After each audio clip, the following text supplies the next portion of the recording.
Partie de l'histoire de Fatima. Après la mort de ses parents et la maltraitance qu'elle a vécue à cause de sa propre tante paternelle, elle s'échappe et atterrit dans une nouvelle ville et c'est là que sa destin va changer à jamais.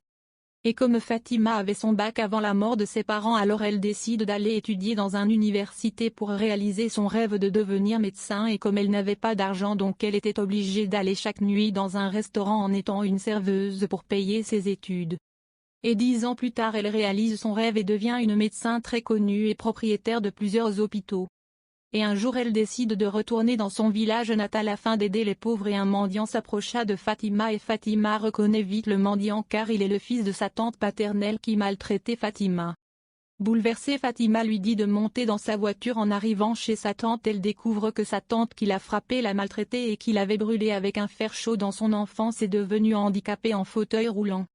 La tante pleurait beaucoup en disant à Fatima: s'il te plaît pardonne-moi ma fille, et Fatima pleurait en la répondant: je te pardonne. Elle l'aide à se relever et l'amène vivre avec elle et son cousin dans une grande maison luxueuse entourée de garde-corps et des domestiques. Sa tante, rongée par la honte, ne pouvait pas retenir ses larmes.